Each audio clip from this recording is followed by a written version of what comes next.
Secretariat కళకళలాడుతోంది. కూటమి ప్రభుత్వం అధికారంలోకి రావడంతో మంత్రులు ఒక్కరొక్కరుగా బాధ్యతలు చేపడుతున్నారు. పలువురు మంత్రుల రాకతోటి ఏపీ సెక్రటేరియట్ కొత్త కళను సంతరించుకుంది. తాజాగా పవన్ కళ్యాణ్ మంత్రిగా బాధ్యతలు స్వీకరించారు.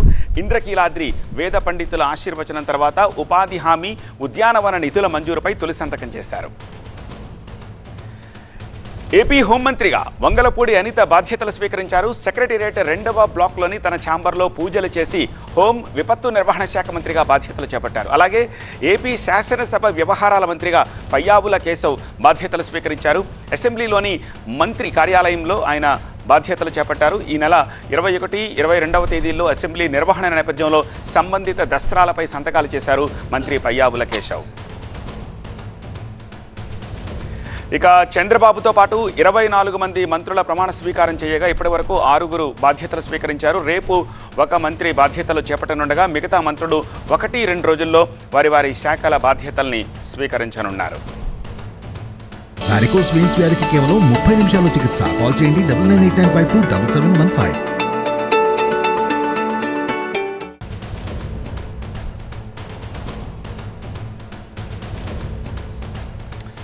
అమరావతి నుంచి మరింత సమాచారం మా ప్రతినిధి ఎంపీ రావు అందిస్తారు.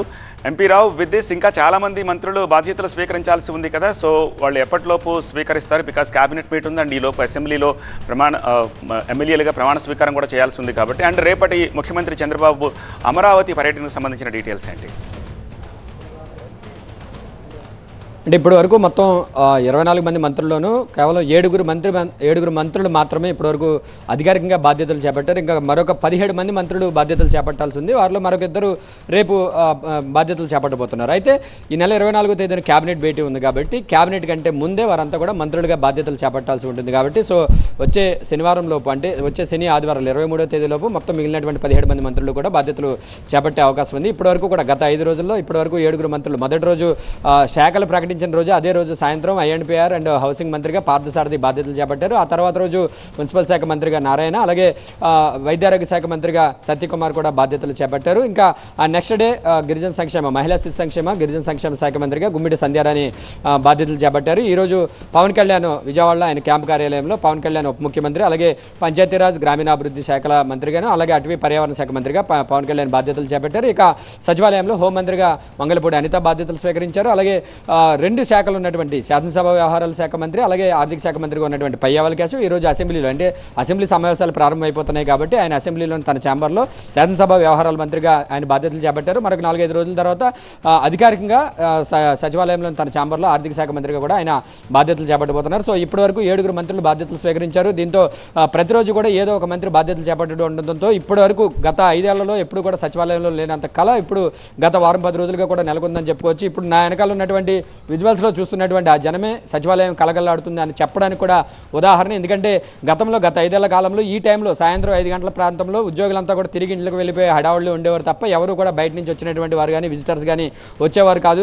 కానీ సీఎంగా చంద్రబాబు బాధ్యతలు చేపట్టిన తర్వాత ఆయన ఖచ్చితంగా ప్రతిరోజు కూడా సచివాలయానికి వస్తున్నారు. ప్రతిరోజు ఏదో ఒక సమయంలో సాయంత్రం 3 నుంచి 5 గంటల వరకు లేదా 3 నుంచి 6 వరకు కూడా ఆయన ఇక్కడే ఉంటున్నారు. ప్రస్తుతం ఇప్పుడు కూడా ఆయన సెక్రటేరియట్కి వచ్చారు కాబట్టి అందరూ కూడా విజిటర్స్ కూడా రావడము, మంత్రులు కలిసేందుకు రావడము, సీఎంఓలో ఏదో ఒక పని మీద కూడా ఇక్కడ వస్తూ ఉండడంతో సచివాలయం పూర్తిగా కలకలాడుతున్నటువంటి పరిస్థితి. రేపు స్టాంప్స్ అండ్ రిజిస్ట్రేషన్ రెవెన్యూ మంత్రిగా అనగాని సత్యప్రసాద్ బాధ్యతలు చేపట్టబోతున్నారు. అలాగే దేవాదాయ శాఖ కమిషనరేట్లో ఆ శాఖ మంత్రిగా ఆనం రామనారాయణ రెడ్డి కూడా బాధ్యతలు చేపట్టబోతున్నారు. సో మిగిలినటువంటి మంత్రులు శని ఆదివారంలోగా బాధ్యతలు చేపట్టబోతున్నారు. సో ఇది మంత్రుల బాధ్యతల స్వీకరణకు సంబంధించి. ఇక చంద్రబాబు రేపటి రాజధాని పర్యటన చూసుకున్నట్లయితే రేపు ఉదయం 11 గంటలకు సీఎం చంద్రబాబు నాయుడు ఉండవల్లిలో ఆయన నివాసం నుంచి బయలుదేరతారు. ఆయన నివాసం పక్కనే గత ప్రభుత్వం వైఎస్ఆర్సీపీ అధికారంలోకి వచ్చిన తర్వాత కూల్చివేసినటువంటి ప్రజావేదిక దగ్గర నుంచి ఆయన పర్యటన ప్రారంభమవుతుంది. ప్రజావేదిక కూల్చివేసిన దగ్గర ఉన్నటువంటి ప్రాంతాన్ని చంద్రబాబు పరిశీలిస్తారు. అక్కడి నుంచి రాజధాని ప్రాంతంలో చంద్రబాబు టూర్ అంతా కూడా కొనసాగుతుంది. ముందుగా 2015 అక్టోబర్ 22వ తేదీన ప్రధాని నరేంద్ర మోడీ శంకుస్థాపన చేసినటువంటి ఉద్దండరాయనిపాలెంలో ఉన్నటువంటి అమరావతి శంకుస్థాపన ప్రాంతానికి వెళ్తారు. అక్కడ ఏర్పాటు చేసినటువంటి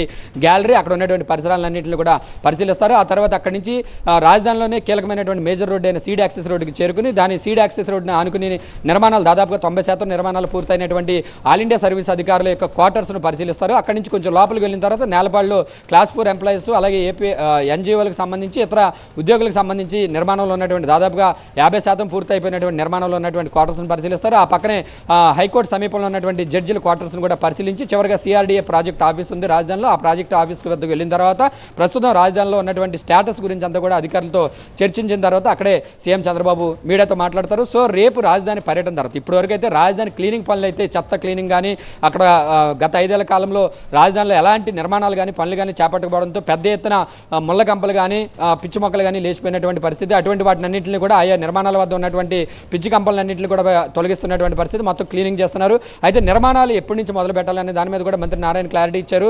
గత టీడీపీ హయాంలో టెండర్లు పిలిచారు ఈ నిర్మాణాల కోసం. అయితే ఆ టెండర్ల కాల వ్యవధి ముగియడంతో మళ్ళీ ఫ్రెష్గా టెండర్లు పిలవాల్సినటువంటి పరిస్థితి వచ్చింది. ఎందుకంటే మళ్ళీ ఫ్రెష్గా ఇదంతా టెండర్లు పెరగడానికి 3 నుంచి 4 నెలలు పడుతుంది. దానికంటే ముందుగా అసలు ఎంత డ్యామేజ్ జరిగింది, ఎక్కడెక్కడ ఏ భవనాల నిర్మాణాలు ఏ స్థాయిలో పూర్తయినాయి, వాటిని ఎప్పటి నుంచి పనులు ప్రారంభిస్తే ఎప్పుడులాగా ప్రారంభమవుతాయి, ఎంత ఎస్టిమేషన్ అవుతుంది అనే దానికి సంబంధించి ఒక ప్రత్యేకంగా కూడా రాష్ట్ర ప్రభుత్వం కొన్ని కమిటీలను రాజధానికి సంబంధించి కమిటీల నియామకం కూడా చేస్తుంది. అంతేకాకుండా గత 5 ఏళ్లలో రాజధాని పనులు ఏమీ కూడా జరగకపోవడంతో రాజధానిలో అంతకుముందు జరిగినటువంటి పనుల కోసం తీసుకొచ్చినటువంటి సామాగ్రి కూడా చాలా వరకు కూడా దొంగల పాలైనటువంటి పరిస్థితి. దాని మీద కూడా విచారణ జరపాలనే ఉద్దేశంతో కూడా రాష్ట్ర ప్రభుత్వం ఉంది. మొత్తంగా అయితే రేపు ఉదయం 11 నుంచి మధ్యాహ్నం 3 గంటల వరకు కూడా సీఎం చంద్రబాబు నాయుడు రాజధానిలో పర్యటించిన తర్వాత పనులు ఎప్పటి నుంచి ప్రారంభించాలనే దాని మీద ఒక నిర్ణయం కూడా తీసుకునే అవకాశం ఉంది. రైట్ ఎంపీ రావు.